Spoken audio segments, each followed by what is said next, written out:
The 5AA Sports Show. Stephen Rowe and Mark Bickley. Weekday afternoons from 4 on Adelaide's 5AA. Port Adelaide, they got a tough first up assignment against the Demons at the MCG, and Darcy joins us now. Darcy, welcome to the show. Thanks, boys. Good on you. Was that right? Did you kick a goal after a 100-metre penalty? Yeah, that was me. So, yeah, took a mark half back and ended up in the goal square. So, I was pretty happy with the rule when that was happening. But, did you know the rule? Did you? One, isn't it? You obviously knew the rule. Yeah, so we were aware of it. We were told about it early in the pre-season, but takes a little bit of getting used to. I guess you're not really used to that. You play footy your whole life, and that never really happens. So takes some adjusting. Let's talk about the trial match first of all on the weekend. Unfortunately, he got a couple of injuries, and Paddy Ryder, we know, we'll talk about him later. He's touch and go, but Brett Lienit's the unlucky one. He's gonna miss round one. Unlucky for Jared, I should say. Yeah. He's unlucky for Jared. He's had a really, really strong pre-season. He's been playing some really good footy. So, I think he'll miss probably 4 or 5 weeks, which it's really disappointing for him, but I'm sure he'll come back after that time and be fit and firing and be back in the team in no time. I think the good thing, I guess, is Dougal Howard, who surprisingly to many of us was left out of the side. He is there ready to come back in. Do you see that as a one-for-one? Look, possibly. I mean, Hamish and Matty Broadbent are fit, so I'm sure those guys will be pushing for selection as well. So, we've got a few guys down back which are fit and ready to go. So it's a healthy competition down there at the minute, and you're going to be playing well to keep your spot. 19-9 versus North, and you look attacking Port as a player. Do you like it? What was that, sorry? Well, you kick 19-9, you're attacking. You've got a different look playbook this year, DBJ. Do you like it? Yeah, it's exciting, isn't it? Kicking goals, and some of those young guys down there are pretty exciting. Zach Butters, Connor Rosie, Toddy Marshall.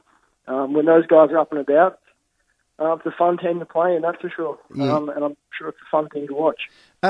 Is it better suited to the talent that you've got there, the way you want to play now, a bit more quicker and taking more risks and up through the bloody corridor, F1 style type of thing? And the big question on that is, do you think under real finals type pressure, let's face it, North weren't exactly getting at you guys, this game style will stand up? I think so. I think, teams are going to have to kick a big score to beat us. So, I think, as the year progresses, you do some tinkering and some adjusting with the game plan. But at this stage, it's really exciting to be a part of that and to be kicking, a high score like that. It's great to be out there and, we scored a pretty high score the week before against the Crows, even though we lost. So, it's exciting and it's fun and, I'm looking forward to round one. I'm sure the supporters will enjoy it too if it's high scoring. I mentioned Melbourne is your first opponent, and they're a formidable opponent. They do have some uncertainty about their team. We know Stephen May won't be there. Jake Lever's not playing. They've got a number of injuries. Their co-captains in Viney and Jones are still only 50-50. Do you think they're ripe for the picking? Look,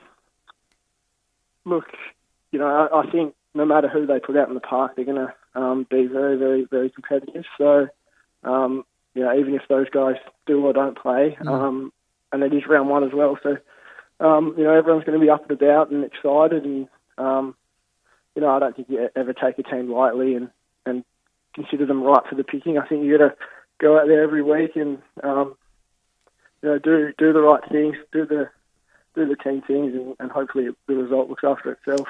Is there a different feel down there, Das? Do you feel confident, optimistic? The top 8, I know it's only early. Is there a different feel down there that you can really go on with? There's been a lot of knockers. I've been one. I'm not too sure still where you are at as a team, with who you've lost, what you've got in and where you're at, certainly for round one with the outs. What about you? Yeah, look, there's a really positive vibe around the club. I'm sure every club has that this time of year, but especially so for us. Michael Voss has changed his role this year, and he's been, really good in what he's brought to the club and all the positive vibes and all that kind of thing. So yeah, look, it's a really exciting place to be around, and Good. Yeah, we're just really looking forward to Melbourne at the MCG round 1. You mentioned Hamish Hartlett and Matty Broadbent should be available for round 1, which is really good news. Ollie Wines is pushing really hard, and Paddy Ryder, there's some I guess there's still some doubt around him. What's your gut feel on both Paddy and Ollie? Do you think they'll play? I do. I think, I'm very confident Paddy will get up, and Ollie's, you probably know what Ollie's like. He's just really meticulous with his rehab and pushing himself. So I'm sure he'll give himself every chance of getting up to play, and, we're really hopeful that he will. And the other one today, Robbie Gray was doing light duties away from the main group. Is he okay? As far as I know, that's probably more a management thing with Robbie, but Robbie always finds a way to get himself right for round 1 and for most of the year, so I'm sure he'll be fine. Does Robbie get a fine for putting a ding in Paddy's cheek? How did that all work out? Who got in whose way?